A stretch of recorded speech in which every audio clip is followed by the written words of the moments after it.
perfect crime. Crime. Oh, my wealthy fraternity brothers. $67. And a second-hand typewriter. I told you to leave it alone. No, you were so scared you froze to it. It was the first time, Artie. The next time it'll be all right. If there is a next time. When we made the deal, you said you could take orders. You said you wanted me to command you. I do. As long as you keep your part of the agreement.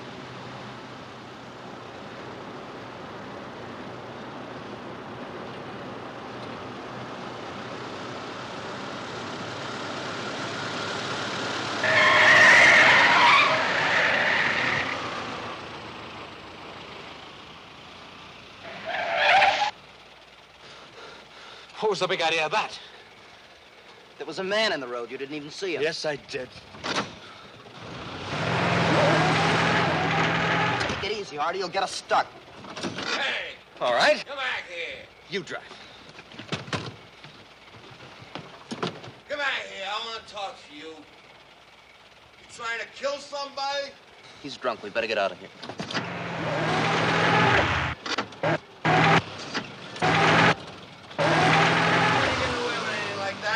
Wait a minute. Stop. You're smart, don't you? What? That way.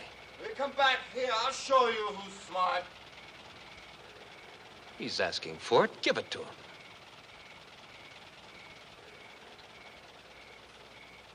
That's an order, Judd.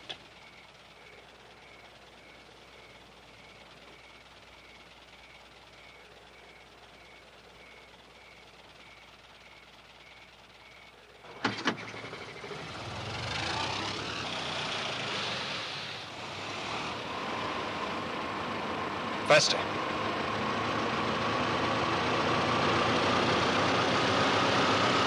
Hit him! Hit him!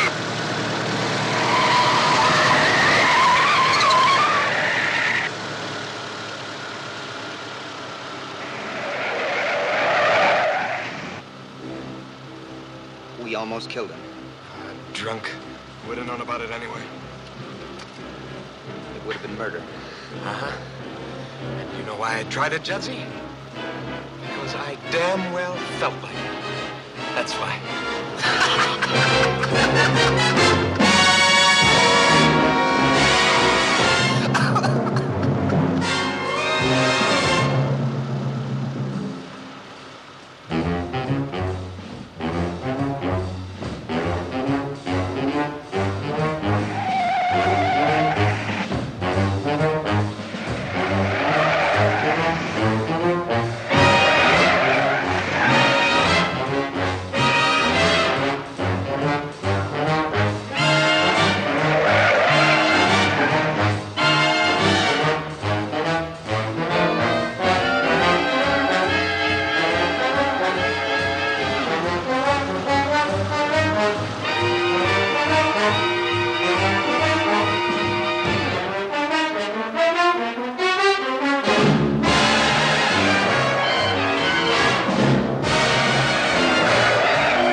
Artie. Artie, we're home. Artie. Bang!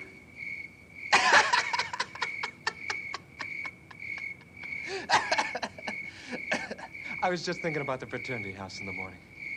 Everybody running around accusing everybody else, nobody knowing it was us. Could you see him, Judsie? Yeah. Artie, listen. About missing that drunk on the road. Forget it. I'll get another crack at him some night. When I'm alone. Alone? Can you picture those poor saps at the You were only fraternity? fooling about there not being a next time, weren't you? Was I? Please, Artie. I'll do anything you say. Anything? I want to do something really dangerous. Something that'll have everybody talking, not just a few guys. With half the fat-headed cops in Chicago running around in circles wondering about it while we sat back and laughed at them, huh? Yes, but together, Artie. Something perfect. Something brilliant. The true test of the superior intellect with every little detail worked out. And dangerous, really dangerous. That's the only way to be any fun. Yes. You'd get panicky again. No, I wouldn't. It must be done as an experiment. Detached, with no emotional involvement. And no reason for it except to show that we can do it. We can do it. Together. Okay, genius. Go home and get some sleep. Call you tomorrow?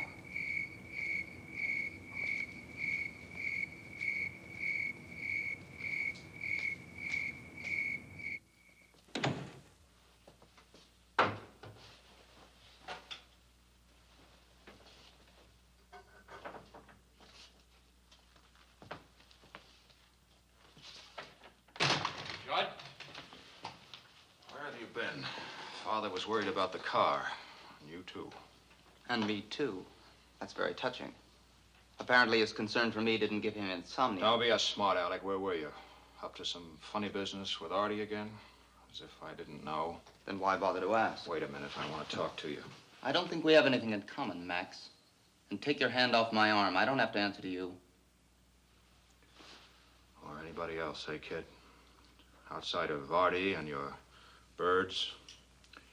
You don't give a damn about anything else in the world, do you? Does my interest in ornithology annoy you that Don't much? be a fool. I'm delighted with your success. It just irritates me to see anyone as brilliant as you make a jackass out of yourself over someone like Artie Strauss. I see.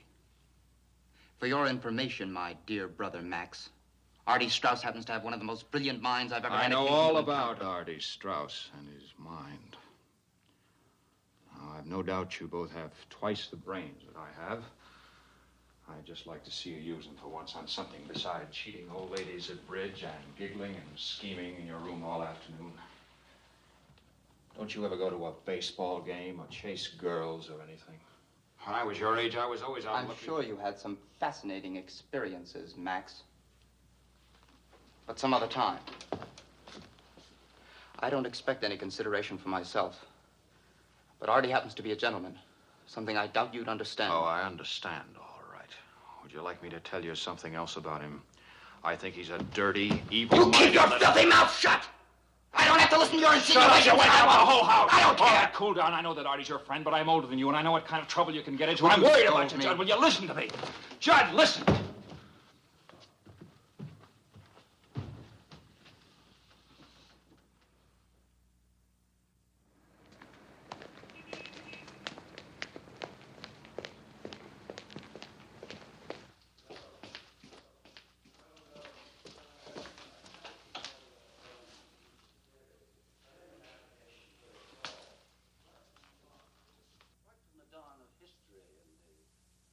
Code of an eye for an eye and a tooth for a tooth.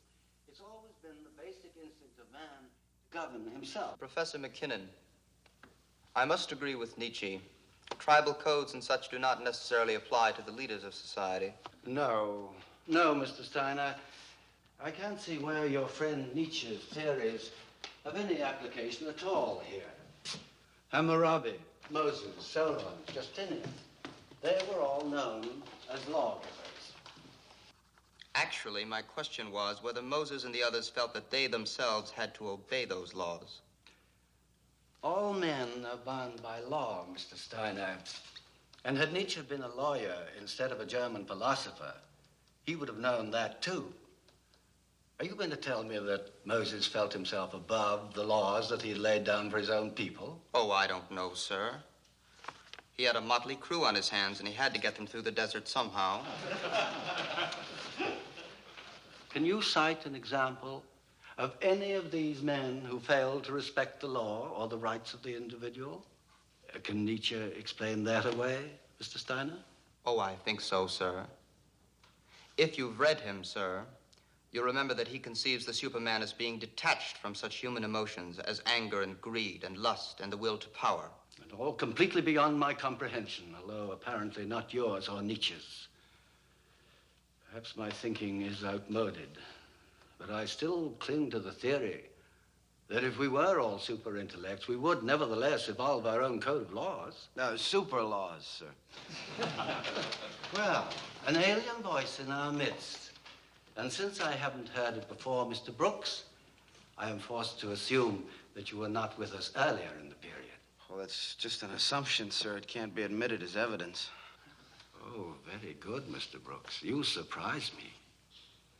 But just for once, I shall take a leaf from Nietzsche's book, place myself above the law, and grade you accordingly. That will be all.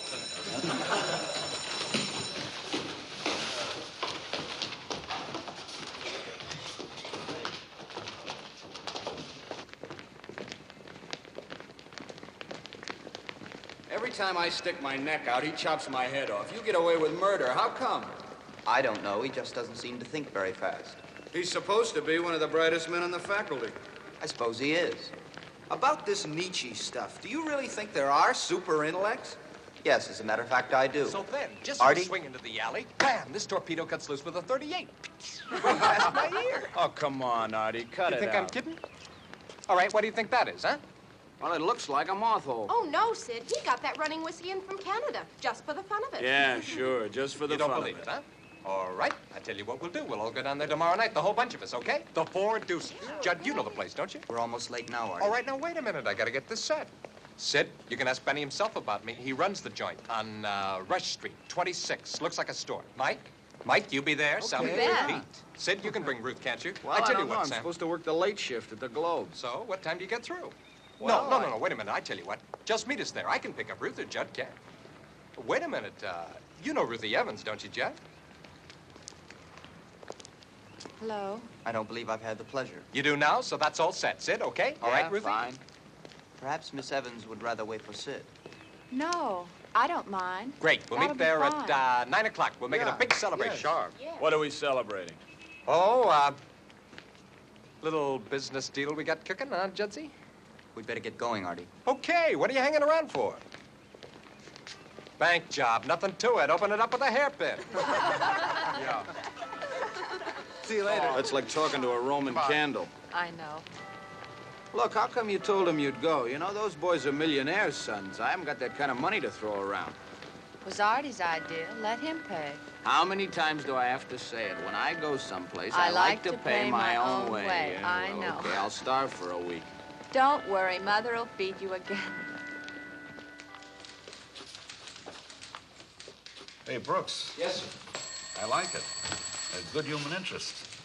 Have they really got that mouse in the physics lab? Well, I wouldn't have written it if they didn't, sir. Well, who knows? It might be good for a picture on the featured page. Well, I'll get the mouse. Give me a photographer. We'll go up to the lab. relax. Get one out of the files. I got something else for you to do. There's been a report on a drowned kid that was pulled out of a culvert out in Hegwish Park. Now, here's the dope. And check with Tom Daly before you run off. He's working on a kidnapping, maybe a tie-in. Yes, sir. 10,000. Right. 2,020s and 8,050s, right. That's all old bills and all typewritten, Mr. Kessler. Now, Mr. Kessler, of course I won't. The story is safe with me until you give me the word. Daly, sir. Tom Daly at the Globe. Thank you very much, sir. Kidnapping?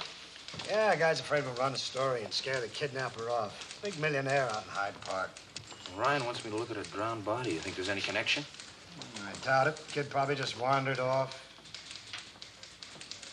Still, with all that dough. Yeah, don't waste any time getting out there. Here's what I've got on the description, and call me back, huh? Right.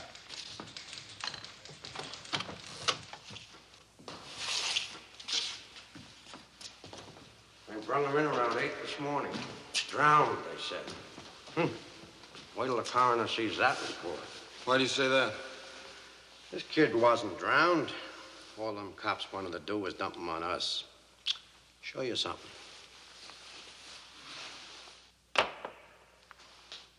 Kid's glasses. And you see this here? Them lumps under the hair? This kid was slugged. See how stiff this is? Dried blood. What's the matter? Nothing. Glasses. Oh. Now, in my opinion, this boy was hit on the head with a blunt instrument 2-3 times. Jennings. That was the cause of death. What? Meat wagon's here. Okay, coming. Look, have you got a phone I could use? Right there. Leave a nickel on the desk.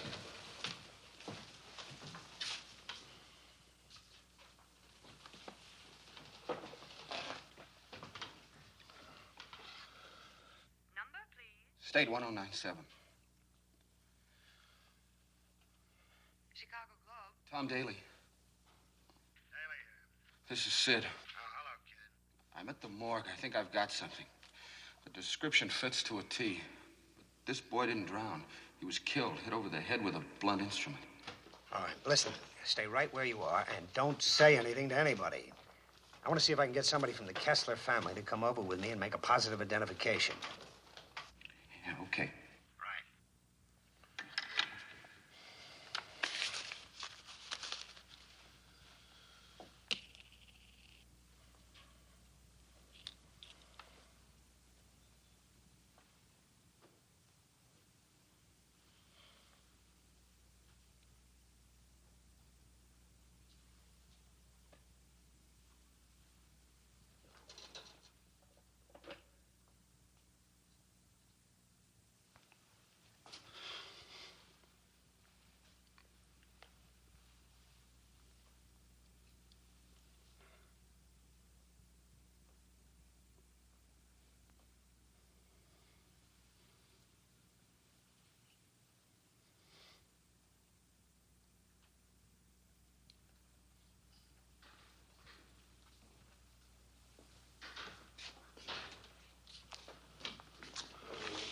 Just one more question, sir. Did Paulie wear glasses? Glasses?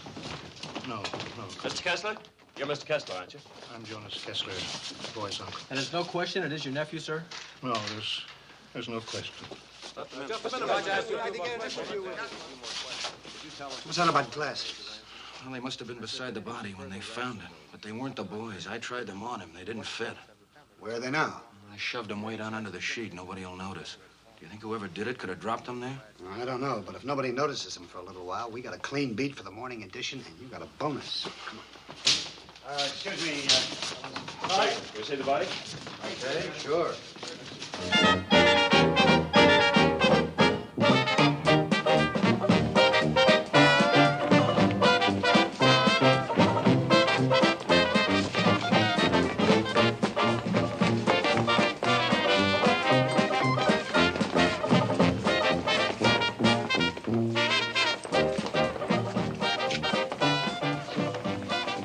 If we used Plato's system, you see, all children would be wards of the state and assured of being educated correctly. Wouldn't that be terribly sad and impersonal? Children do have feelings and emotions, don't they? Of course they do. But for whom? Why should it be their parents? They didn't choose them. I certainly didn't choose mine. It's pure biological accident. You feel that way about your own mother and father? I have very little in common with my father. Or my mother. My mother died when I was 8 years old. Oh. I'm so sorry. John, Must have hey, made a great Bruce, deal. you gotta hear this. Old Sid's the biggest man in town.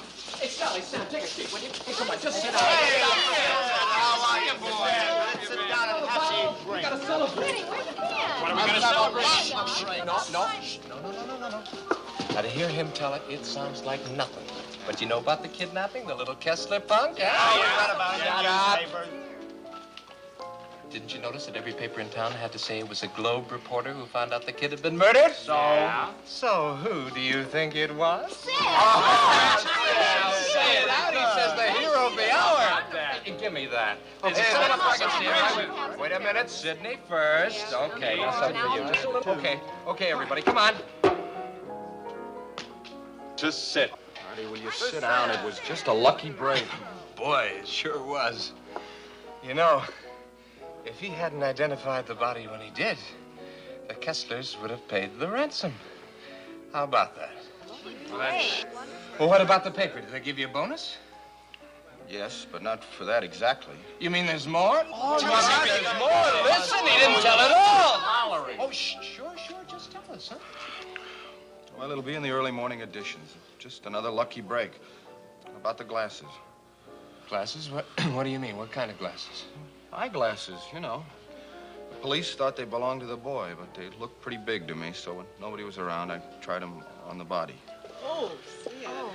Well, I had to. Anyway, they didn't fit, so they couldn't have been his. I didn't say anything to anybody. You mean they could have belonged to the murderer? Well, the police seem to think it's possible. It's not a very logical conclusion. Anyone could have dropped them. But anybody didn't. They must belong to the murderer. Oh, Artie.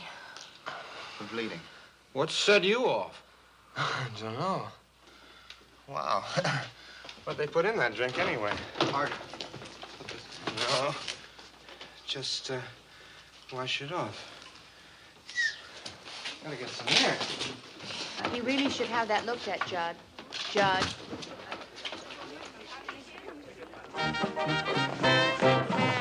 Well, at least he didn't propose another toast. He might have hurt himself badly with that glass. Ah, for a guy who dodges 38 caliber bullets, that's nothing. We'd better get going. Yeah. What's the rush? Well, we've got an early class in the morning. You know how it is. Yeah, well, good night. Okay, so we'll see you later. Good night, Ruth. Somebody Good night, sure let the Sal. air out of this balloon in a hurry.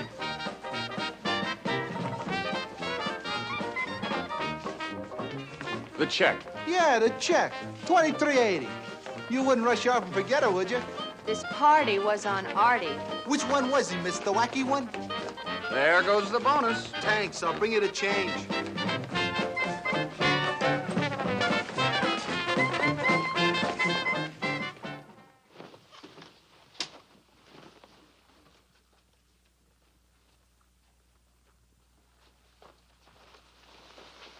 I can't find them.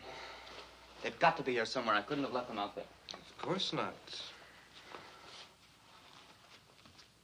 The last time I wore them, I was studying. In that tweed jacket. Yeah, the same one he had on yesterday. The same one he tossed on the ground when he got that brilliant idea about hiding the body. He left him there like a calling card, didn't he, Teddy? Huh? I didn't drop them. You picked my coat up. You grabbed it up by the tail and tossed it to me. That's when they fell out. I agree it was inexcusable to have them in my pocket, but I didn't drop them. Isn't that lovely? He agrees it was all our fault. We said dump the body in the lake, but no, he had a stroke of genius. Shove the kid in the culvert, he said. Nobody will ever find him there. No, not in a million years, he said. Artie, will you please stop that? Shut up, we're not talking to you. The first guy by on his way to work pulled him out of that stinking culvert. Why do you suppose he picked the culvert, Teddy? Huh? What? Because he was scared and it was the first place handy? Yeah, I think you're right. And you know what else I think? I think he never wanted to go through with it anyway. That's not true, and you know it, Artie. We agreed it was the true test of the superior intellect. Superior intellect? What do you think of that, Teddy? You and I work out this perfect, beautiful crime. And then the superior intellect tries to see how many ways he can... Shh. I heard some loud voices. Well, what are you doing with all this stuff? I was looking for something. At 2 o'clock in the morning? What were you looking for? I don't I'm think that's terribly any of sorry your we business. disturbed you, Max, but Judd was looking for a corkscrew I loaned him. But he was just going to drive me home anyway, weren't you, Judd? Drive you? It's 2 blocks. But the neighborhood's swarming with kidnappers and degenerates. Max, you wouldn't want to be responsible for anything happening to me, would you? Or would you? What's that for? Protection? Teddy? I always take him along. He's indispensable. Cute? Well, girls always get a big kick out of him anyway. Coming, Judd? I'll be back in 5 minutes. Or what?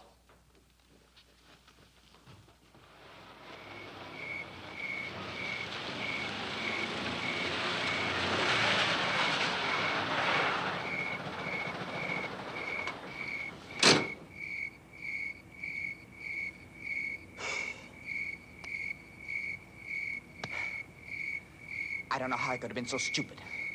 You were. I could go in and claim the glasses tomorrow. Tell them I read about them in the papers. Mm-hmm. Did you go out to the park a lot? With my students, sure. I don't have to know when I dropped them. Ah, you'd butch it up. As I say, Sergeant, I take my birding classes to the park very often. And there's just a possibility that I might have Birding dropped... classes, Steiner?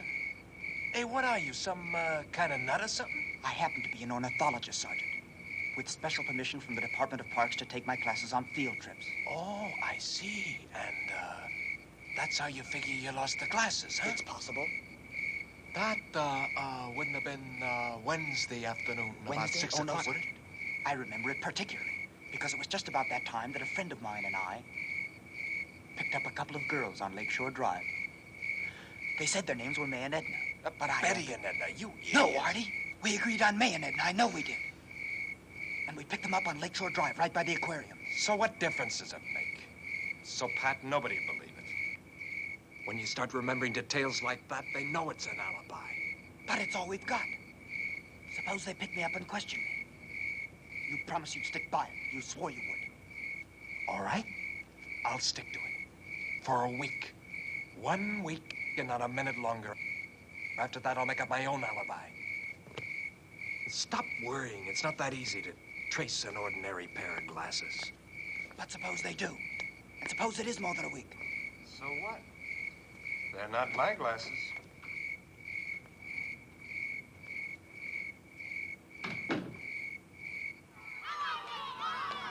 Tell us what you expect to learn by investigating the neighborhood around the school, Lieutenant? Well, I guess we'll just have to start right at the beginning and see whether anybody noticed anything at all. Have you checked Hey, with Sid. the teachers or the principal? Hi, Artie. What's going on? Well, they know the boy was in school on Wednesday. He never got home, so they think he might have been picked up along here somewhere. Nobody saw nothing unusual, Lieutenant, except one old dame. Thinks there was a big black sedan cruising around. When? When the kids got out of school. Well, what time? If you're talking about Paulie Kessler, officer, that would be about 4:10. The older kids stay on the playground till 5. How do you happen to know so much about it? I went here for 6 years. That's right, Lieutenant. This is Artie Strauss. He goes to the graduate school with me. Oh, well, I'd like to talk to you for a minute, Artie. Sure, Lieutenant. Come on over here, will you? Excuse us. Well, let's get a statement. Now, just stay right where you are for a minute, will you, fellas? How long ago has it been since you went here? 4 years ago. 4? Oh, I went to college at 14, University of Michigan. Well, I don't suppose the place has changed much in 4 years. Are they pretty strict here? Do they keep a pretty close watch on the kids? Do you ever notice any strange characters hanging around, like after school, I mean? Oh, no, the teachers wouldn't allow that. And the police are very efficient out here. Well, what about the teachers? Any oddballs? Most of them, if you ask me, Lieutenant. Like who, for instance? Oh, well, Mr. Henderson was one. Always telling us we were spoiled brats, had too much money, you know, that kind of thing. Yeah. Is he still here? Why, sure. He's right over... Gosh, Lieutenant, you don't think he had anything to do with Paulie? No, no. Which one did you say he was? The guy with the sweatshirt. Just throwing the ball. Henderson, huh? Any others? Well, Pop Wiggin. That's the gray-haired one. I guess you wouldn't say he was exactly normal. Snapping towels at kids in the gym, stuff like that. But that wouldn't mean anything. No, no. Wiggin, huh? Wiggin, with an N.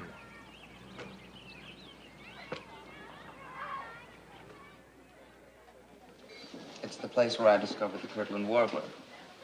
I was the first person to find one in 60 years. Of course, it doesn't exactly compare with Red Grange running 97 yards for a touchdown. I think it does. I think it's fascinating. I'd love to go out there sometime. You would? Yes. Really?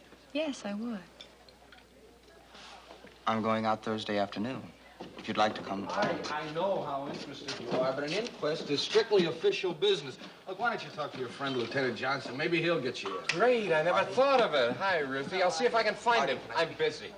I guess I'd better run along, too. You'll never catch up with that skyrocket. It's not that. I have some studying to do. You have time. Please stay. Sure. Stick around. Sorry, I have to go. I do hope you'll be able to make it Thursday. I know I'm late. I got tied up at the Globe. Sid, you could have at least been polite to him. First Artie brushes him off, and then you treat him as if he's some piece of the furniture. Okay, honey, I'm sorry. What's this about Judd and Thursday? He wants to take me out to Hegwish Park. Well, if you're an ornithologist, I guess that's the best place to go to find various species of birds. Should be a very entertaining afternoon for you.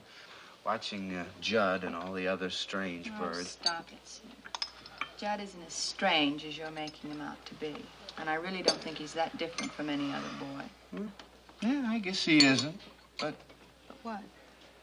Well, you know, birds, a genius IQ, graduate school at 19. I just don't get the feeling he's going to challenge Dempsey for the title. Just because he can speak about something besides sex, you and Artie and all the rest of you seem to think he's some kind of freak. Look, honey, for all I know, he's another Casanova. I just don't think I'm going to have to worry about you in Hegwish Park.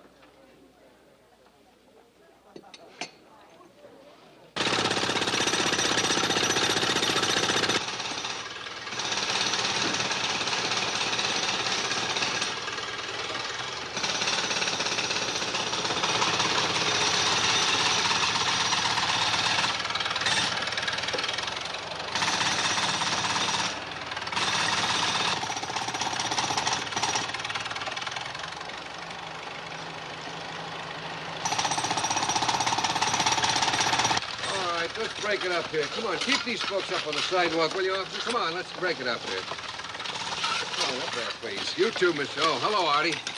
Everybody and his brother wants to get underfoot. Sure looks that way. Well, what's going on, Lieutenant? Somebody phoned in and said they saw some mysterious man throw a bundle in the sewer here on Wednesday night. So we gotta dig it up. That's pretty stupid, huh? Sure is. I'd like to get my hands on the guy that called. Listen, you know anybody around here talks with a German accent? With a what? With a German accent. Oh, a German accent. Yeah, the Wainwrights live right across the street there, have a German chauffeur. Real Prussian. Rupert. Yeah? I think I'll have a little chat with this Rupert. Hey, Johnson. What? Find anything? Sure, just what you'd expect to find in a sewer. Well, this case gets nuttier day by day. I wonder if there's any place I can find a phone around here. Use the one in my house, Mr. Daly. I live right here. Come on. You know, I have another theory I was telling the lieutenant about. Hey, you and Johnson are really running this case, aren't you? No, I've just given them a couple of ideas. You see, nobody's thought of the possibility of the kidnapper being a woman. But I remember a nurse that the Kesslers had for Polly. She did some of the weirdest things you ever saw. I used to watch her at night. Yeah? How? Just a minute, folks. Well, it's no worse than talking to Cross.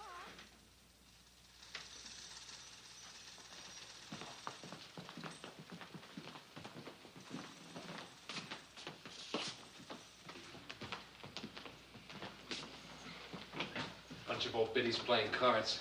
If they knew you were reporters, they'd be all over you. Phone's right over there, Mr. Daly. Oh, thanks. Would you like a drink? Why not? Yeah. Sid, come here. Stay 1097. Okay, hold it. Now, watch this. Hey, all pre-war, too. What would you like to drink, Mr. Daly? If it's pre-war, I wouldn't know the difference. Oh, give me Ryan. See, is Scotch all right, Sid? It's 12 years old. Great. What do you think about that nursemaid, Sid? I think she'd sweat as much as the school teachers. Now, wait a minute. You surely don't think I told the lieutenant about them just to get them in trouble, do you? Well, they got into it just the same. You think the school will take them back? But, gee, I hadn't thought of that. But that was a terrible thing for me to do, wasn't it? Well, not if there were any chance of them being guilty. Well, even so, that's just... Okay, call you back. Anything new, Mr. Daly? No, not much. Police are so desperate, they're looking for anybody who even had mud on their shoes last Wednesday night. Thanks. Oh, they did make a positive identification of the typewriter that was used to write the ransom note. Oh, the Corona they wrote about. No, it was an Underwood portable with a bent key. They're sure of it. Arthur, for pity's sake, you scared the life out of me. Sorry, Mumsy. These are friends of mine. We didn't want to disturb you. Reporters working on the Kessler case. This is Mr. Daly. How do you do? Mr. Sid Brooks. How do you do? I've been telling them my theory about Margaret, Mumsy. You remember her? Margaret? Mm-hmm. Margaret. You've had so many theories, dear. He's done nothing but talk about the case ever since it happened. Oh, such a terrible thing, and so tragic for the poor Kesslers. Arthur, dear, get me the sherry, will you? Mrs. Bainbridge is in such a state, she has to have something for her nerves. Oh, we're all on edge, I guess. This horrible thing. Police digging up the street out there. That crowd making such a racket you can't hear yourself think. I declare I expect the next thing they'll do will be to search this house. Thank you, dear. Well, they have to follow up every clue, Mrs. Strauss. Of course they do, and they should. None of us will get a wink's sleep until this fiend has been captured. Every one of us has children, and... Mrs. Strauss, have you any idea why the Kesslers were the victims? Not the slightest. And Paulie was such a handsome little boy. Yeah, but still, if you were looking for a kid to kidnap, Paulie's just the kind of cocky little punk you'd pick. Arthur, that's a terrible thing to say. But it's Simply the truth, Mumsy. awful. You said yourself he was a fresh little smart aleck who wanted to I've said spank. the same thing about every child in this neighborhood, including you, Arthur Strauss. That doesn't mean you have to repeat it. What will these gentlemen think of me? I think you've been very gracious, Mrs. Strauss, but I also think we're imposing on you. He said? Yeah. A pleasure, Mrs. Strauss. Bye, Mrs. Strauss. Goodbye. Wait a minute. Wouldn't you like to stay for dinner? No, thanks, Artie. I'll start checking on a nursemaid. Well, I'll go with you. I can tell you what she looked like. That really won't be necessary, Artie. Thanks just the same. Arthur, dinner's in an hour. You know how your father likes to have you here. Yeah. So long, Artie. See you in the morning, Artie. Arthur, don't drink any more before dinner. You know how it affects you. How? Don't pout, dear. You should go and call Judd. He's been trying to get in touch with you all afternoon. Who cares? I'll call him after dinner. Then come and see the ladies. They're dying to meet you. And they'd be fascinated to hear what you know about the case. Oh? Okay. Oh, that's my good boy.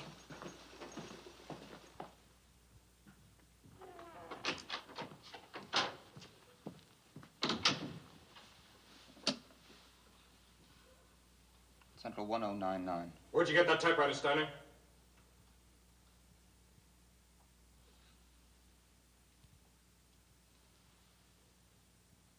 Why, I've had it for some time. Why do you ask?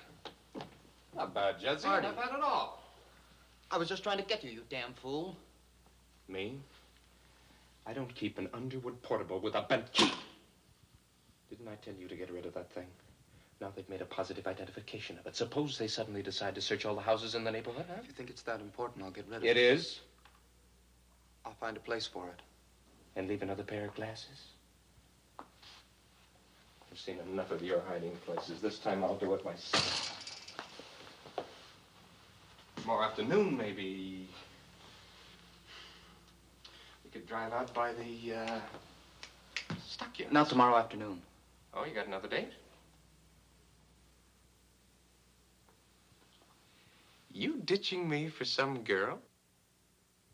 I haven't been able to find you for 3 days. I've been doing exactly what we said, watching the cops run around in circles. Who's the girl? Ruth? Good, Ruth. You gonna take a birding? Egwish? She said she was interested. Good idea. We'll have her out there all alone, huh? No witnesses? Yeah, you'll be perfectly safe. Girls never talk about it afterwards. She can scream her head off. Oh, what's the matter? Isn't that what you planned? No, it isn't. You're not falling for her, are you, Jed? Of course not. I just hadn't thought of that. But this is your chance. Now, look, we agreed to explore all the possibilities of human experience, didn't we? Unemotionally detached. Put together, Artie. Sure, but I've done things alone. You can, too. Don't tell me you haven't got the nerve.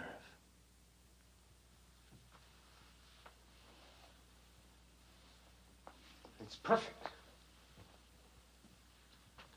And the best part is that Ruth won't be suspecting a thing. What's the matter?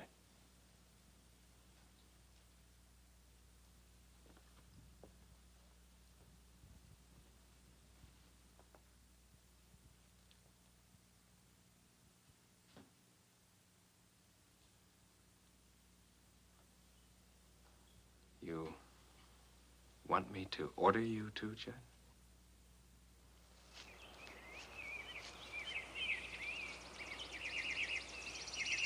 Right up in the top branch. I can't.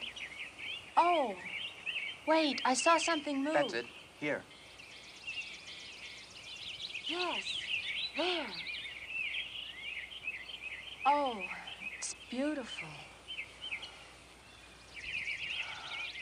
I'm so glad you brought me here, Judd. What is it, Judd? You seem so sad. That's a sentimental term. There's no such thing as sadness. Only the reality of things happening.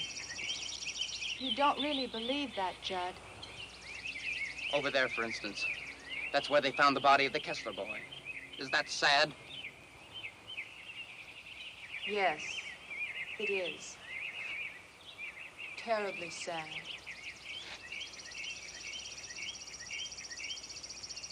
Is it sad that you're here, all alone with me? Just you and I and little Polly Kessler's ghost. You shouldn't joke about that. Why not?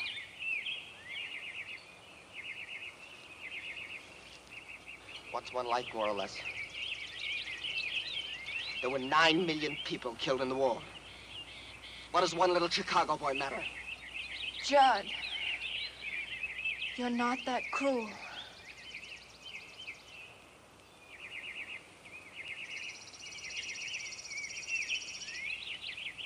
No. No.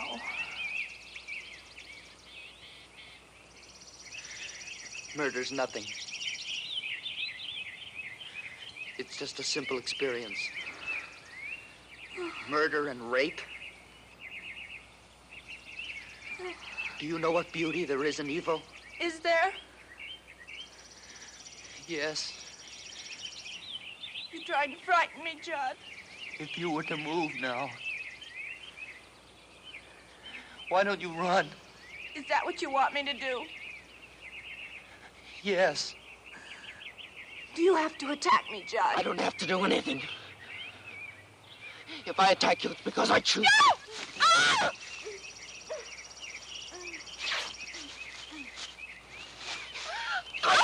Are you afraid of me? I'm afraid for you, Judd. I'm afraid for you. Oh, God. Oh, my God.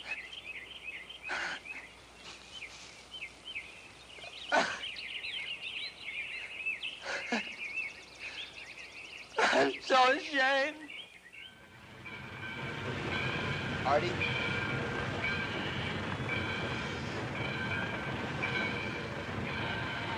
What is it?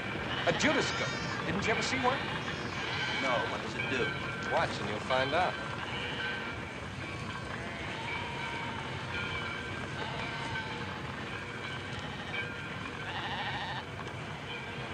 See, when they get to the slaughterhouse, he ducks to one side and the silly sheep go in to get their throats cut. That black devil knows it. Did you get rid of the typewriter? Uh-huh. There's a pit out back where they bury all the entrails. Nobody will go near that. So, how did you make out? Oh, fine. You're pretty smug about it. But if you did, how come you're not sweating? Like after Paulie. And after you found out about those stinking glasses. I just wasn't rational at the time. After thinking about it, I realized there was nothing really distinctive about them. There must be hundreds exactly like them right here. 4,200 to be exact. I asked Lieutenant Johnson. You asked the police? Sure, why not? I figured we might as well know, so I asked Johnson why they weren't following that lead. You fool. You're sweating again, Judsie. Why? Now we know. They can't trace 4,200 pair. They can't trace anything. The whole case will blow over in a couple of weeks. Hey, come on, let's go watch them slaughter the sheep.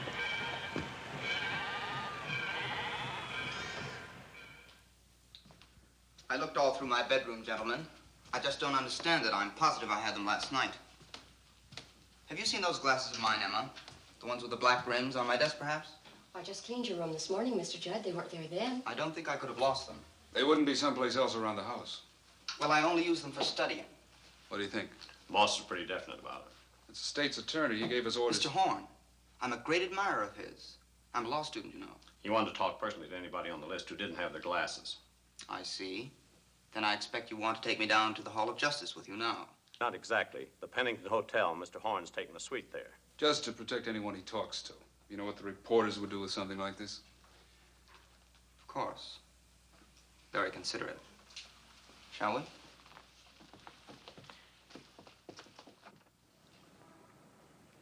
I certainly wouldn't want you to admit something you're not sure of, Judd.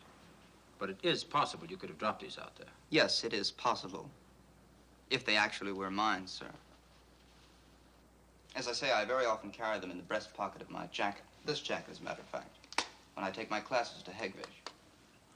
And you were out there Tuesday, the day before the crime? Yes, sir. I should think you would have checked that first. There are 10 members in my class, all very reputable people, I assure you. Oh, come on, Judge. You're taking this all much too seriously. We all know you're a prominent ornithologist. It's entirely logical that your glasses could have dropped. Oh, I'm all right. It's funny they didn't drop out of my pocket. Oh, I'm sorry, sir. But it looked like you were acting that out for a jury. Forgot you were a law student, Judd. Yes, it was rather far-fetched. Do you suppose you could show us how these glasses might have fallen out of your pocket? Go right ahead.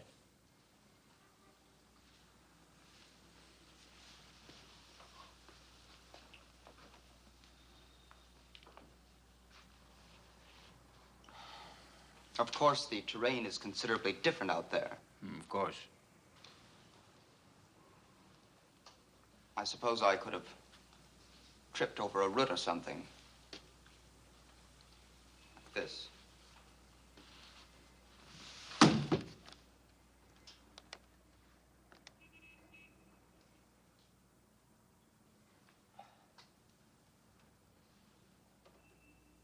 They didn't fall out of my pocket either. No. May I see your coat a moment? Yes, certainly.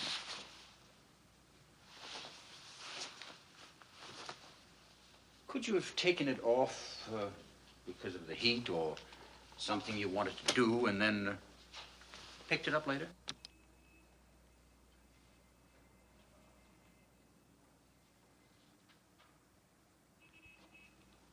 Yes, but I wouldn't pick my coat up that way. Why not? I'm very careful about my clothes. Unless you were in a hurry. Unless it was dark.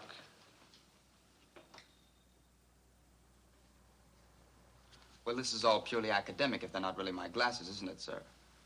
I don't know, of course, but I would imagine there must be 1,000 pair of glasses like those right here in Chicago. The figure is about 4,000, Judd. But these happen to be your glasses. In spite of the fact they look like thousands of others, they aren't. You see, a firm in Rochester developed this new hinge. Almer Co. is their only outlet here. They sold 3 pairs. One to an executive who's been in Europe for a month, one to a woman in River Forest, and the third to you.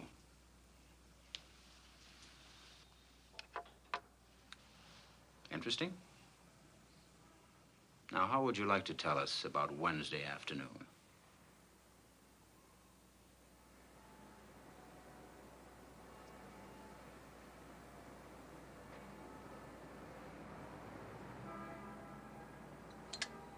must say, you've given us a very detailed account of your activities, Judd. 10 times. Oh, we're very thorough. We'd like to find some way to corroborate this. You see, none of it, driving around on your Stutz Bearcat, Lakeshore Drive, Jackson Park, Hot Dog Stand, May and Edna, none of it is particularly easy to check. Well, it would be if you found May and Edna. Yes, but May and Edna who? You didn't tell them your right names, and they didn't tell you anything. See how it is? Look, Judd, I know how you feel about involving a friend, and I appreciate your family's feelings about picking up stray girls, but you might consider my position, too. I simply have to check this story.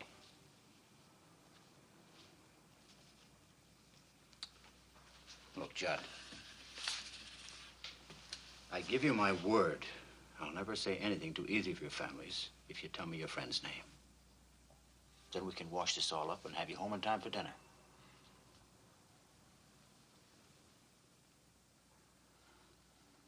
All right.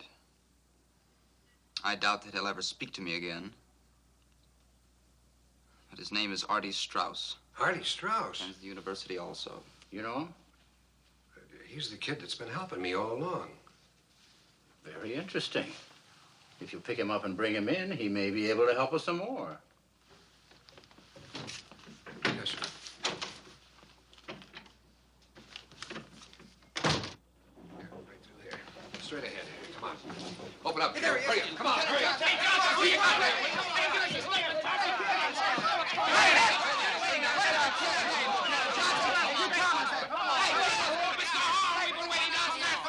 Don't you think it's about time he gave us a statement? I'll give you a statement when I'm good and ready to. In the meantime, there'll be no reporters in this suite. Come on!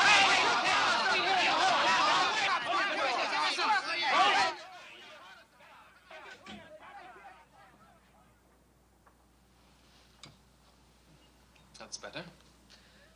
Anything I can get you, Strauss? Artie. Just make it Artie, sir. I could use a cigarette if you have one. Came away so quickly that I didn't... Have one of mine. Thank you. Oh, this is Mr. Horn, Artie, the state's attorney. Artie Strauss, sir. Nice to know you, sir. I guess you're the man I want to see. Oh? Well, you see, I don't know exactly why I'm here. But if we could make it as quick as possible. Oh, I think we can do that, Mr. Strauss. Artie, please, sir. You see, I answered the door when your men arrived, and since I didn't want to worry Mumsy, my mother, that is, I just came along. Oh, all right. Well, this won't take but a few minutes. Oh, fine. You see, dinner's at 8:30, and Dad likes me to be on time, particularly when we're having guests. Judge Conway, or Conroy, I think it is tonight. Well, that'll be Judge Conway of the Superior Court. In that case, we'll make it extra brief. Won't you sit down, Artie?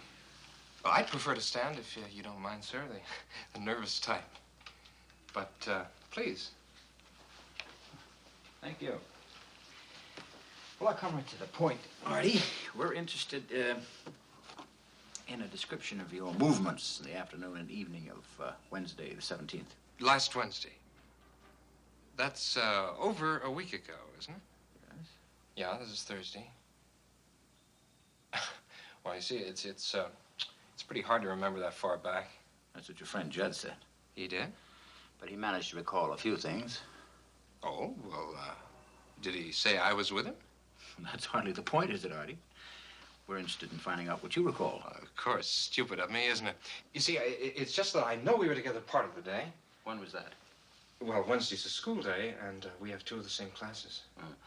We're interested in hearing what happened after school. Yeah. Wednesday. Was that the day the old man, father had the dinner party?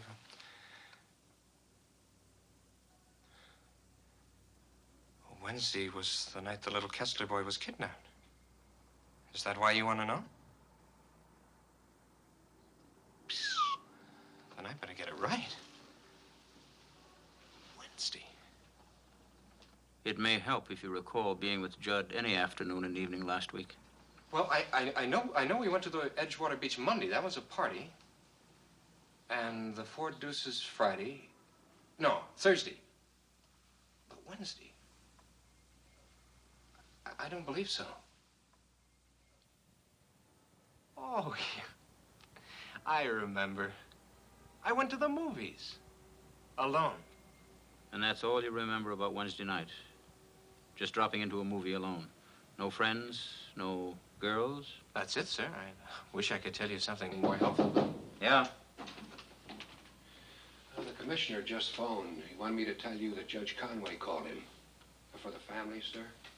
So? Oh, nothing. He just wanted me to tell you. All right. You told me. Yes, sir. Oh, Johnson. Yeah. What about that other matter? Oh, May and Edna? Oh, yeah, the two dames. Well, we're still working on that, sir.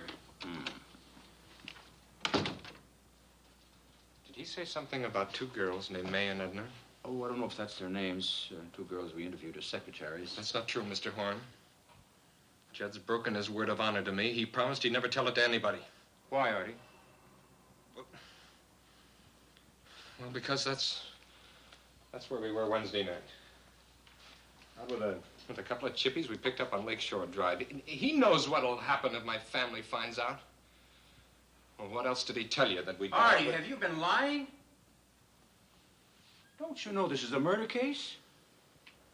Do you realize what the consequences could be? Can't be as bad as what my old man will do.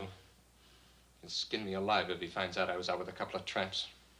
He doesn't need to find out. Do you want to tell us about it now? Didn't that blabbermouth tell you enough? We'd like to hear it from you. All right. Well, look, it wasn't so much anyway. We were just out cruising in Judd's Stutz, and we saw these two tramps, May and Edna, they said their names were. Couple of crows. Anyway, I wound up with Edna, and Judd was left with... Yeah. Follow him on what? Roller skates? They just went down the freight elevator and took off. Yeah, well, Johnson says that Horn took him to dinner. Maybe he did. I got the kid making the rounds of all the restaurants in the neighborhood. Yeah, well, the feeling is that there's nothing much to it, particularly since they were taken out to dinner. Yeah. No, that's right. I'll let you know. Here we are, Mr. Judd. Will this be satisfactory? Excellent, Robert. Merci. Et monsieur, votre père, il se porte bien, j'espère? Dankeschön. Und wie ist der liebe Frau mit Kindern? Danke. Wie immer sind Sie alle wohlauf. Gut. Préparez-nous son bon dîner, s'il vous plaît, et servez-le aussitôt que possible. Mais bien sûr, je m'en charge. Comptez sur moi. Merci. I told Robert about it for us, Mr. Horn. I assure you it will be excellent. How many languages do you speak, John? 14, including English and German and Italian and French, Sanskrit, Russian, Latin, Greek. That's classical Greek and modern Greek, Umbrian. I expect to brush up on some of them in Europe this summer. Europe? Yes, I plan to leave next week.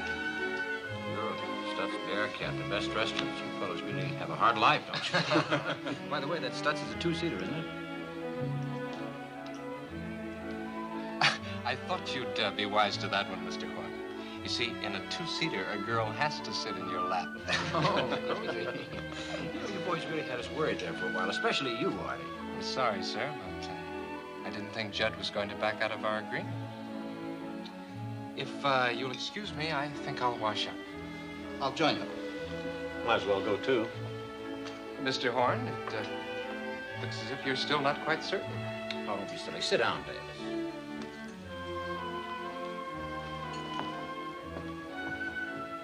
I don't think they had anything to do with it. I don't know. The stories tally, but what do you think, Whitey? These kids, a couple of powder puffs. Too afraid of their fathers to do anything. And far too intelligent. If they'd have come up with the same stories right away, I might have thought something was fishy. Anyway, how long can you hold them? There's the commissioner, Judge Conway, I know. the family. I wish I was as sure as you are, but these damn glasses keep bothering me.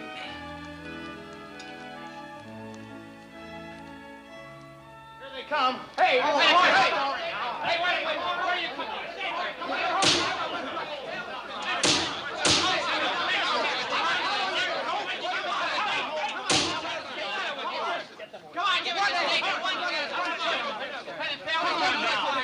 Come on, Mr. Boy. You're getting all excited over nothing. There's no story here because there have been no charges. Start chamber proceedings. I'm trying to get information on the kidnapping. And if I think I can get it from these two boys, I'll keep them as long as I like. Shut that door. Give us his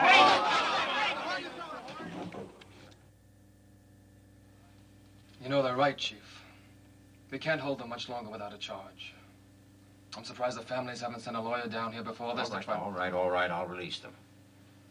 I don't know why I've kept them as long as I have, except... No, never mind.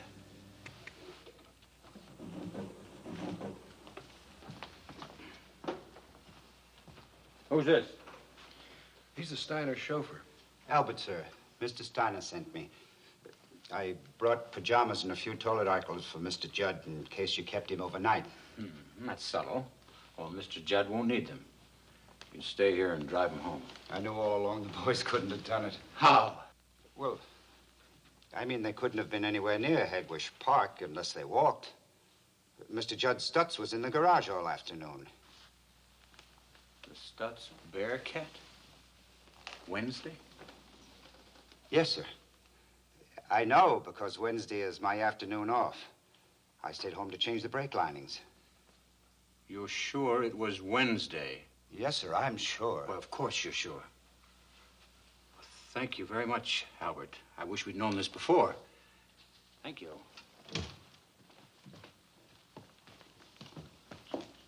So they were cruising around in the Stutz Bearcat Wednesday. Were they picking up girls? Well, the little devils, they almost had us believing him. That still doesn't prove It proves they lied, and this time I'm going to get the truth. Which one will we hit with it first? Well, it's Judd's car. Yeah, but Artie's the wise guy. Johnson's buddy. Nice and cocky. I'll bust him apart at the seams. You go in there and keep Judd happy.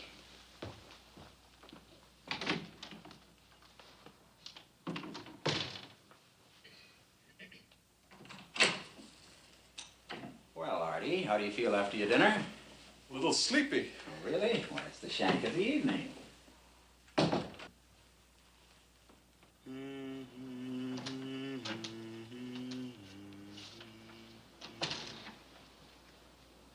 Well...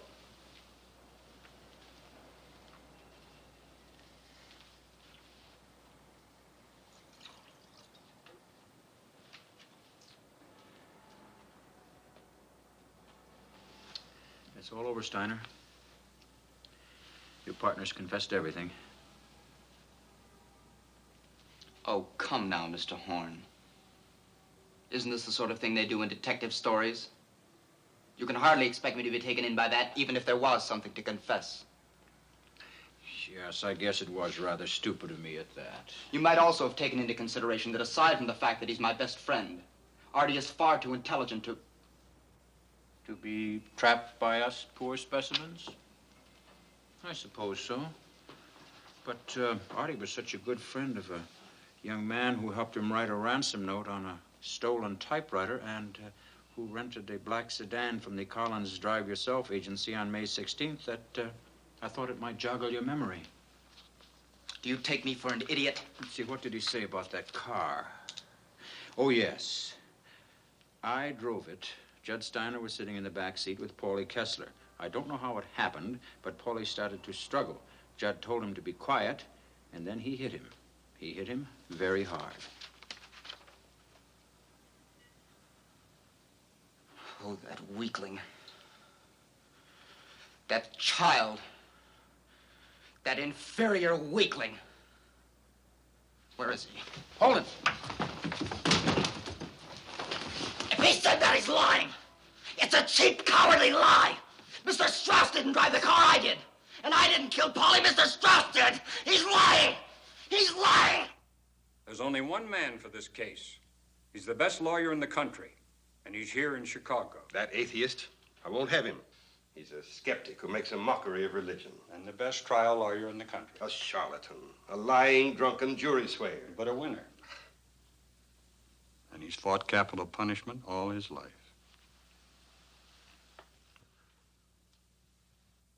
I'm not even sure he'll take the case. If it's a question of money, we can...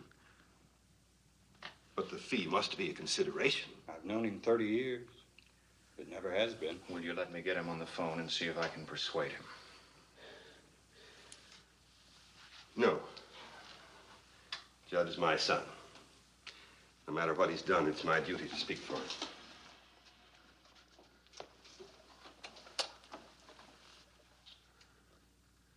He'll give me information. I want the number of Jonathan Wilk. W-I-L-K. Judd cleaned up most of it, and I helped him. When it was as clean as we could get it, we got in the car and drove for a while. Then we started back, and coming along Ellis Avenue, I threw the taped chisel into the bushes at the side of the road. Then Judd drove me home, and I went to bed. These are the facts to the best of my recollection. Signed, Arthur A. Strauss. You have anything to add to that? Artie. Judd. With the exception of saying that I killed Polly, Mr. Strauss has done such a brilliant job, no one could think of adding anything to it. If Mr. Steiner hadn't involved me in that asinine alibi, there wouldn't have had to be a confession. And as far as killing the kid goes, I was sitting in the back seat where... I mean the front seat. The front seat or the back? All right, I meant the boys. I haven't finished. Have you both been treated fairly by me? Yes, sir. No violence, no intimidation? No. That's all? You'll have 5 minutes to question them. All right, now, was it the front seat or was it the back seat? I know. I meant to say the front seat. That's what I meant to say.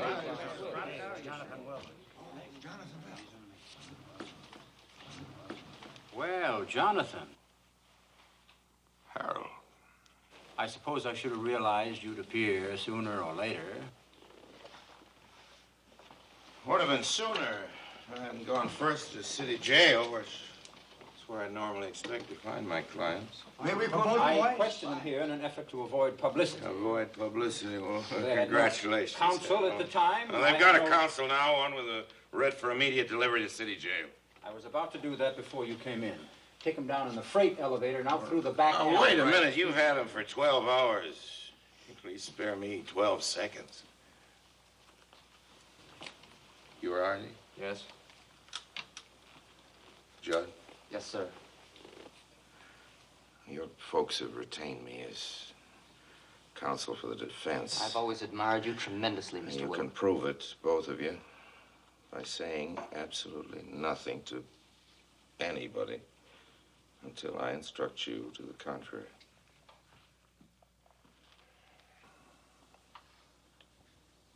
That's it, Harold. Let's go. Come on, boys. Open it up, everybody.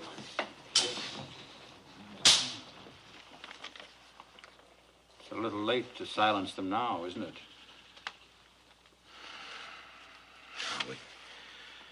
We do what we can. I suppose I ought to consider it a minor victory that the boys weren't hanged before I got here. They will be soon enough. Luckily, that decision won't be up to you, Harold.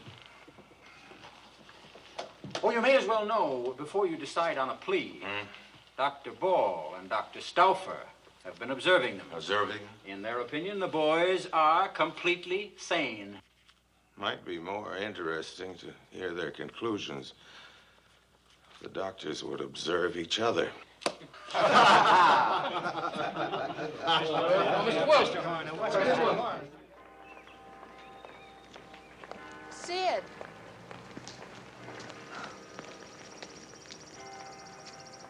Is it true, Sid? Yes, it is. Oh, I just can't believe it. Well, you can believe it, all right. And the confessions they signed will take them right to the gallows. Oh, my God. But look, Ruth, be sensible. I mean, they're murderers. How do you think the Kessler family feels?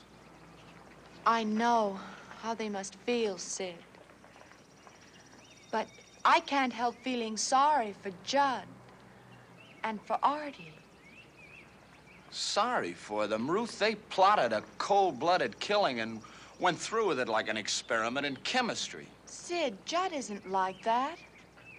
Believe me, I know. How do you know? Will you just believe that I know? No, I won't just believe you. Something must have happened. Well, did it? Well, did something happen?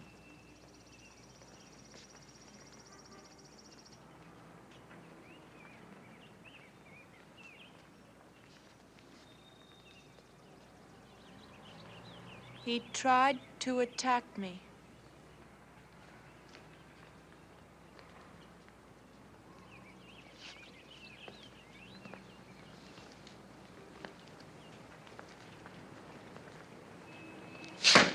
Dirty little degenerate. Please. It wasn't the way you think at all. He made an attempt at it. He couldn't go through with it, Sid. He was like a child, a sick, frightened child. I don't understand you, Ruth. He tries to rape you. And you defend him. I know. It's difficult to understand. But see, you weren't there. You didn't see him like I did, Sid. If you did, you'd have some compassion or sympathy for him. Believe me. Ruth, you sound as though you're sorry he didn't go through with it.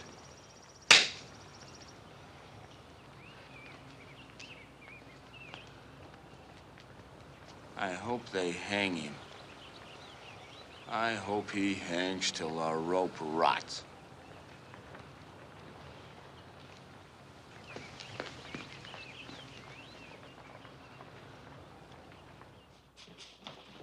Mr. Wilk, one moment, please. Can we have your...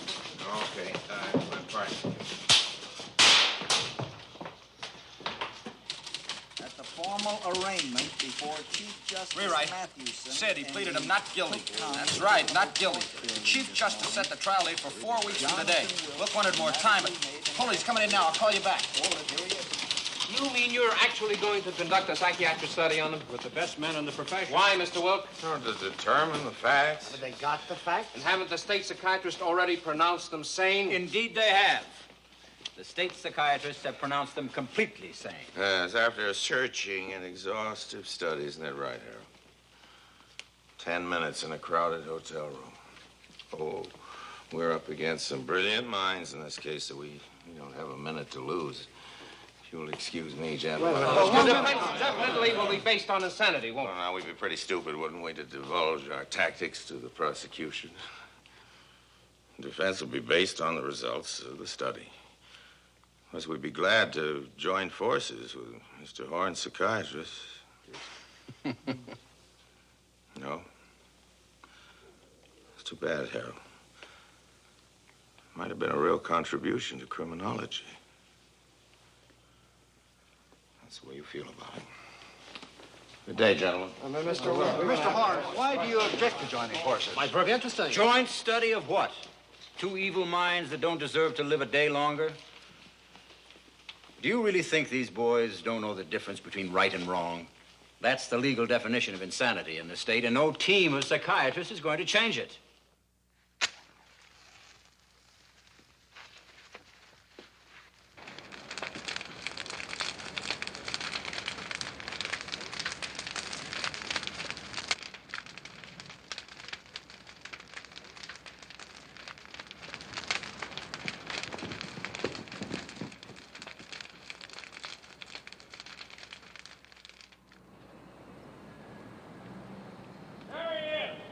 Good morning, sir.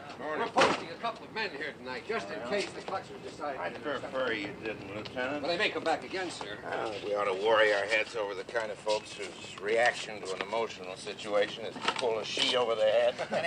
Any comments on this fiery cross business, Mr. Wilk? It's much too warm for an open fire. Are you worried about getting an impartial jury after this, Mr. Wilk? I've been worried about juries for more than 40 years. But, Mr. Wilk, with public Fine, feeling the way it is, Yeah? don't you think this is a hopeless case, even for you? That's what I keep reading in your newspapers, but I'd rather leave the final decision to a judge, not your editors. Mr. Wilk, it's common knowledge you take more than half your cases without a fee. No offense, sir, but is it true you're getting $1 million for this one? It's been a matter of public record for 2 weeks now. The State Bar Association will determine the fee. Well, if the fee isn't that important, sir, why take the case? Well, I did give it some thought, but, you know, it occurred to me that to deny the rich the same right of defense as the poor might be to go along with the same kind of thinking that started that fire. Morning, gentlemen. Thank you very much. Good morning, sir.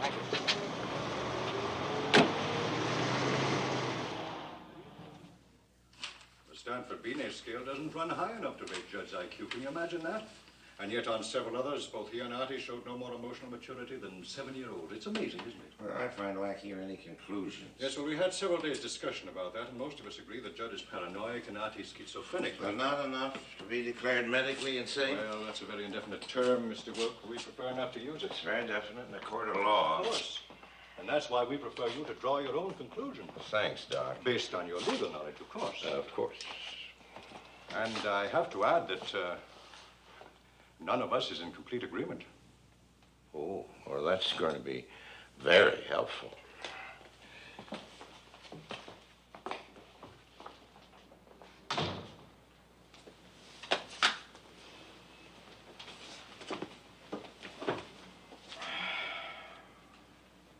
I see you have the finished report. Should be intensely interesting. These have been the most fascinating 4 weeks I've ever spent. Do you think that'll be a major contribution to criminology? I'd hardly say that, John. Why don't you tell him the truth? It all adds up to 6 feet of rope and a hangman. No, this report might be useful. They're betting 20 to 1 we hang. If it's the long shot you're looking for, I've got one just as good. You know that guard that brings us up here every day? He's got a sick wife, 5 kids, and a house they're going to throw him out of. I know, I talked to him. For $5,000, he could be looking the other way when we come past the admitting desk. 3 steps. We're outside. There's a car waiting with a motor running. And a mad dash to the Canadian border, Artie? Okay, so we do it your way and go to trial in the morning. Oh, still one subject that concerns me. The newspapers have been playing it up. The state's attorney may try to do something with it. It's the fact that, aside from each other, you don't have any close friends. We didn't have any other friends because there was no one of sufficient intelligence and maturity worth cultivating. Is there anything wrong in that? Nothing, unless the state's attorney wants to make something of it with hostile witnesses. If he calls them, I'd like to have somebody speak for you. I'll give you a flock of them. I've got a little black book in my desk at home. The cops haven't taken it. It's got the addresses of 40, 50 girls I've been out with in the last 2 years. Ask any one of them what she thinks of me. No, I haven't any little black book. No girls?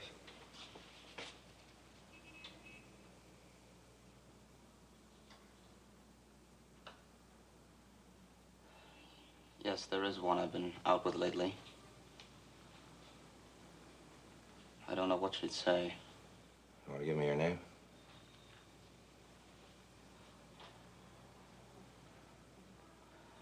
Ruth Evans. But I'd sooner you didn't call her, sir. I don't want her involved in this. I won't call her without your permission. That's it, boys.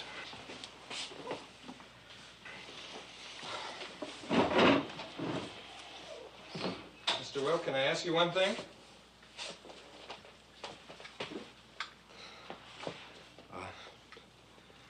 Will Mumsy be...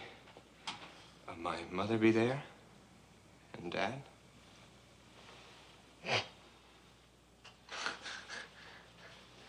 Why? What am I talking about? Tuesday, the old lady has the bridge club, and the old man's got his regular date at the country club.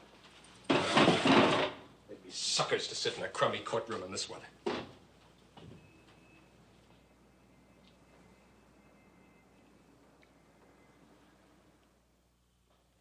There is no other justice.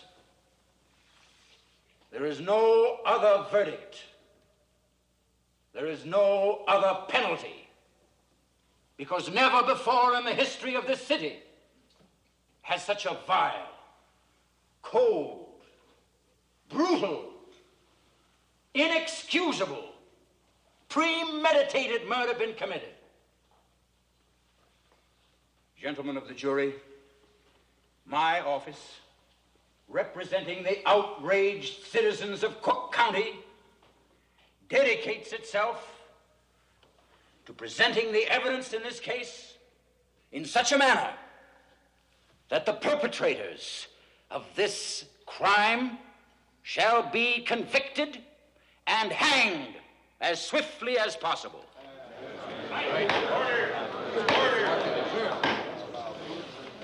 Any further disturbance of this nature, and I shall order the bailiffs to clear the court. Defense will make its opening remarks to the jury. Your Honor, please. Defense will waive its remarks to the jury.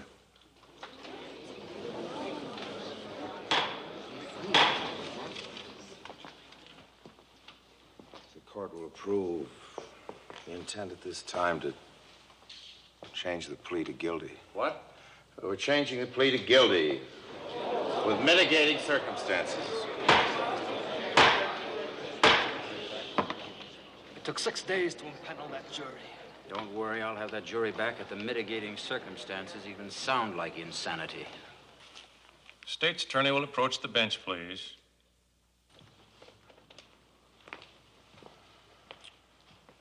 The court accepts your change of plea to guilty for the defense, Mr. Wilk.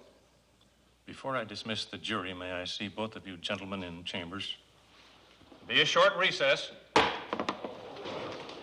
And unless you've completely lost your faculties, sir, I demand an explanation for this fantastic about-face. Mr. Strauss, I have never in my life explained for the last 5 years. Every right to question my judgment. I've taken a big responsibility. If I'm going to persuade anybody of the boy's emotional instability, it's going to be the judge alone. But we hired you on your reputation as a manipulator of jurors. Of course we did. That's your Sitting reputation. in that courtroom today, studying that jury, we wouldn't have had a chance with him. No, Mr. Wilk. I can't understand any of this. Will what you did today help Artie? I think so, Mrs. Strauss. I hope so. I hope so. You see, here in Illinois, when you plead guilty, you don't have to have a jury. And that means that I'll be talking just to the judge. I hope he'll be more tolerant than any jury. Hope. But I think they should know that if it becomes a question of actual insanity, a jury will have to decide it. But you throw the jury out. Then the judge will have to recall a jury. But what That's else right. is a psychiatrist's testimony except insanity? Functional disorders, emotional imbalances, Tell me what. psychotic They are either impulses, which insane only- or they are not. A sane person can't commit an insane act. And after what you did today... Mr. Strauss, I'll understand if you'd rather have another lawyer. No, sir. Lawyer. Now? The best kind. Between now and 9 o'clock tomorrow morning? Ridiculous. No. We're committed to you, sir. And I think we've made a tragic mistake. I hope you're wrong. I really do, Mr. Steiner. I object. I object, Your Honor. I object. I've said it 10 times and I say it again. The moment you admit evidence on insanity, this becomes a mock trial. So far, nobody's mentioned insanity except you. Your Honor, all the defense is asking is a chance to present expert testimony on the mental condition of these two boys. As a mitigating circumstance. Well, Your Honor. It's just another word for insanity. No, it's not. And that just evidence another word has for- to be presented Your to Honor, a jury. Mr. Horn was virtually godlike omniscience, and without hearing a single word from Dr. Alwyn, has already arrived at a conclusion which the testimony of the witness may not support. Your Honor, defense counsel is making a mockery of procedure. I object to his... Objection overruled. You may take the stand, Dr. Alwyn. Raise your right hand. Well, thank you, Doctor. Now, can you tell us how far this tendency of what you call schizophrenia had progressed with Artie Strauss? Not to any degree of exactitude. We do know the habit of lying, indulging in fantasies, which the boy developed in infancy, had progressed to the stage where he himself was having difficulty distinguishing between what was true and what was not. Now, that's very Your nice. Honor, the prosecution moves the jury be impaneled. But why? If Artie Strauss cannot distinguish between what is true and what is not Your true, Honor. he cannot distinguish between right and wrong and is Your therefore Honor, the insane. state's Isn't that what you're saying, attorney- Doctor? No, I don't believe so. Come Now, on, just a Doctor, minute. You're an expert and under oath. Is your I am diagnosis insanity or cross-examining not? this witness. Under oath, Your I Honor. cannot answer that, sir. Insanity is a legal term, not a medical one. I'm a doctor, not a lawyer. Motion denied. Your witness, Mr. Horn. Go ahead. Poppycock, Doctor. More psychiatric verbiage. Call it paranoia, call it anything you like. What it all adds up to in Judd Steiner is a feeling that nobody liked him. And they had good reason not to.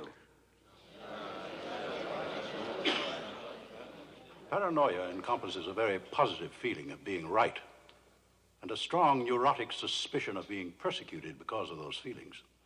Oh, it does, eh? Well, let me tell you something. For the past 10 days, in cross-examining you and your colleagues, I've had exactly those feelings.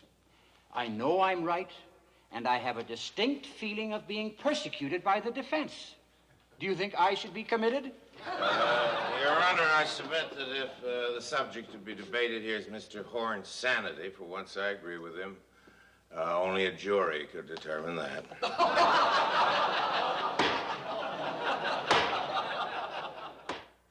Now, at the time of this meeting, you had a deep romantic attachment for another boy. Yes, sir. And yet you also feel a romantic attachment for Judd. I felt he was alone and terribly unhappy. I see. But did Judd give any demonstration that he liked you as a woman? He kissed me. That's all. No further advances. There were, but they stopped. Would you keep your voice up, Miss Evans? I couldn't hear you. But they stopped. I'm sorry, Miss Evans, but were they of such a nature as to make you determined never to see him again? No, they were not. You would have seen him again. Yes. Within a few hours after this, Judd was arrested. Now, did your feelings toward him change then? Of course. I realized that the unhappiness I sensed in him had caused him to commit a violent and insane crime. And with this knowledge, would you still see him again? Yes. I felt sorry for him then, and I feel sorry for him now.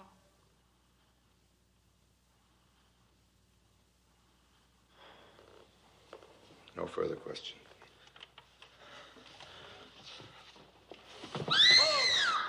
Stand back.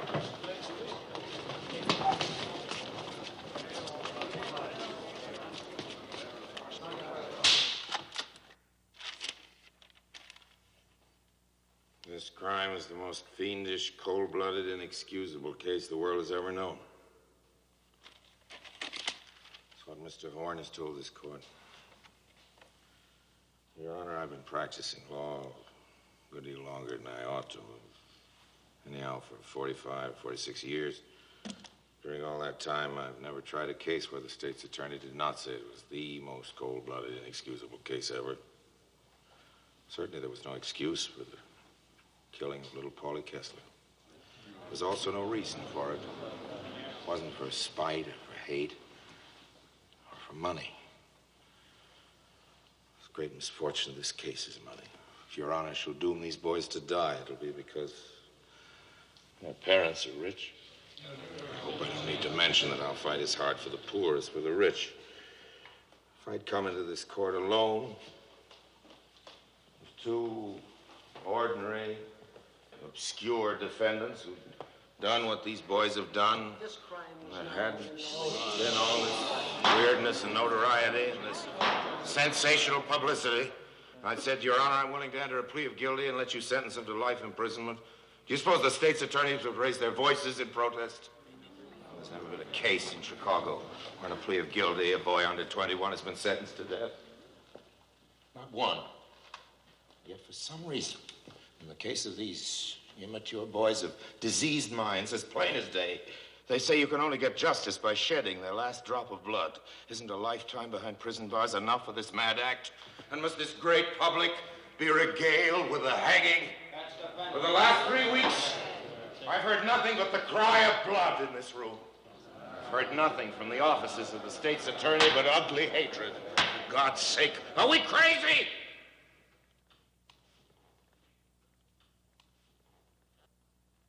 If you hang these boys, it will mean that in this land of ours, a court of law could not help but bow down to public opinion. And as cruel a speech as he knew how to make, the state's attorney has told this court that we're pleading guilty because we're afraid to do anything else.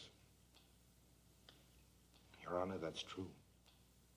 So, of course, I'm afraid to submit this case to a jury where the responsibility must be divided by 12.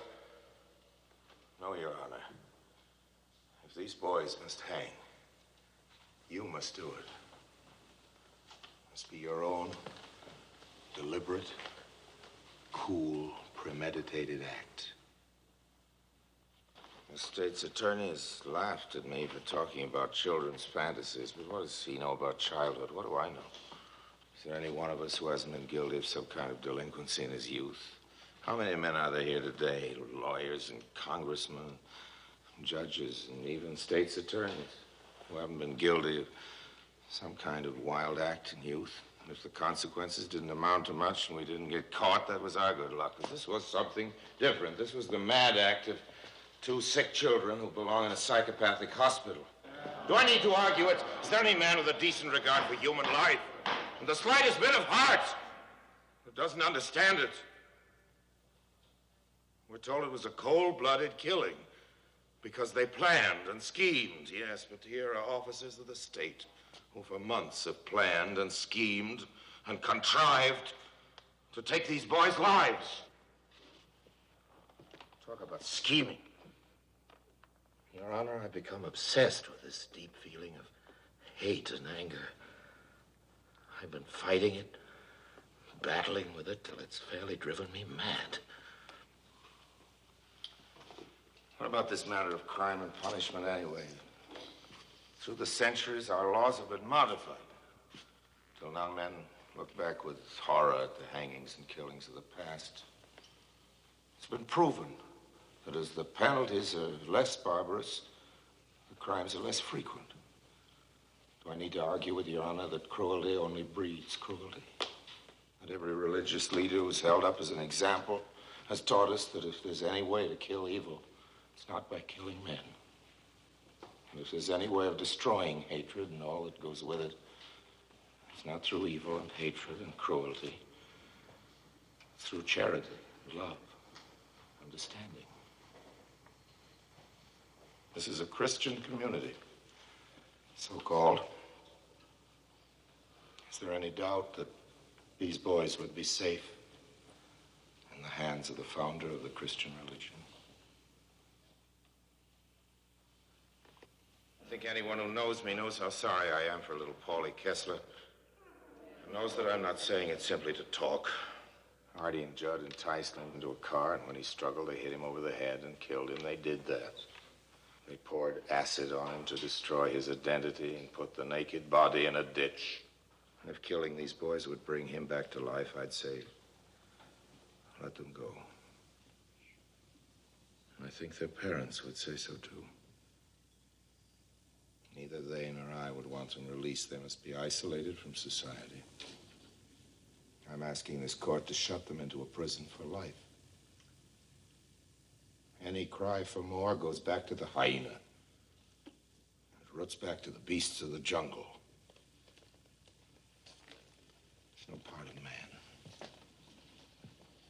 This court is told to give them the same mercy that they gave their victim. Your Honor, if our state is not kinder, more human, more considerate, more intelligent than the mad act of these 2 sick boys, then I'm sorry that I've lived so long. I know that any mother might be the mother of little Paulie Kessler who left home and went to school, never came back. I know that any mother might be the mother of Heidi Strauss, Judd Steiner. Maybe that in some ways these parents are more responsible than their children. I guess the truth is that all parents can be criticized. And these might have done better if they hadn't had so much Money. I do not know.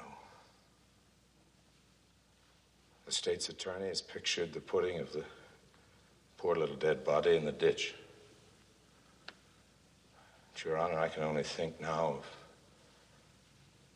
taking these two boys, 18 and 19, penning them in a cell, checking off the days and hours and minutes until they're wakened in the gray of the morning and led to the scaffold. Their feet tied, black caps drawn over their heads, stood on a trap, the hangman pressing the spring.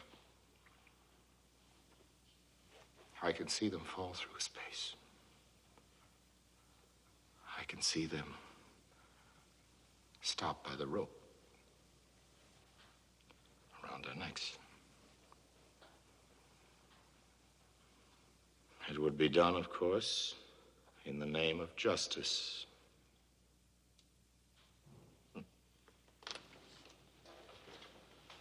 Justice. Who knows what it is? Do I know? Does Your Honor know? Can Your Honor tell me what I deserve? Can Your Honor appraise yourself and say what you deserve? Do you think you can cure the hatreds and maladjustments of the world by hanging them? Mr. Horn says that if we hang Hardy and Judd, there'll be no more killing. The world has been one long slaughterhouse from the beginning until today. And the killing goes on and on and on. Why not read something? Why not think instead of blindly shouting for death? Kill. Because everybody's talking about the case. Because their parents have money. Kill them. Will that stop other sick boys from killing?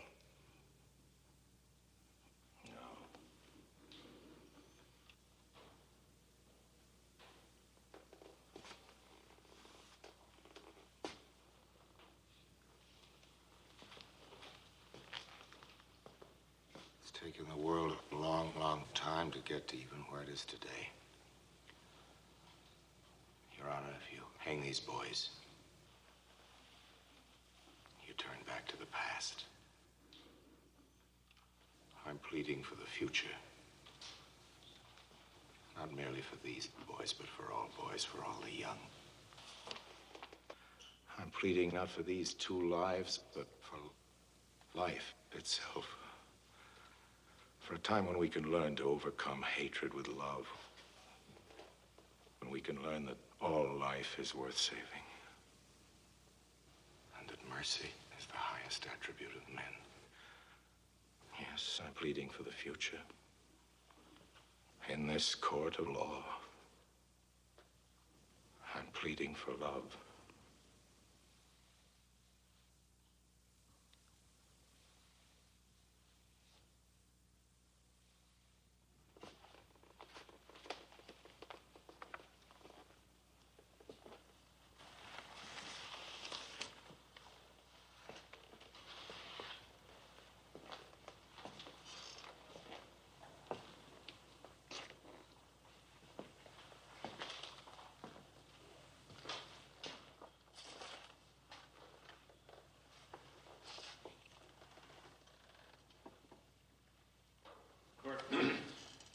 Court stands in recess until 10 o'clock tomorrow morning.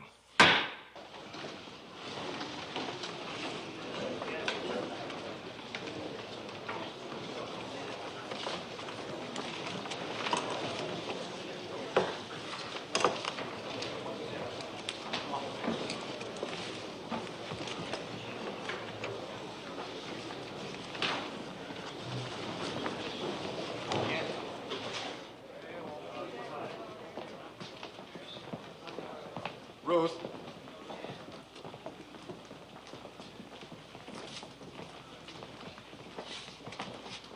I don't know whether you'll believe me or not. I don't know why you should.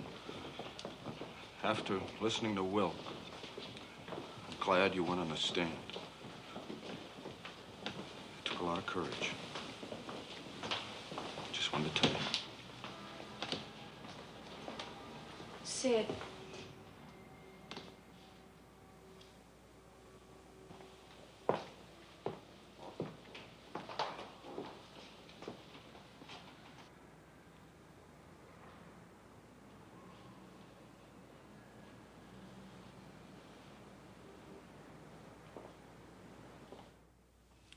For the crime of murder, to be confined in the penitentiary at Joliet for the term of your natural life.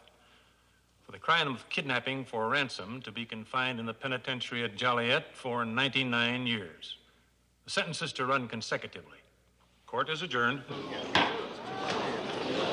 So we sweat through 3 months of misery just to hear that.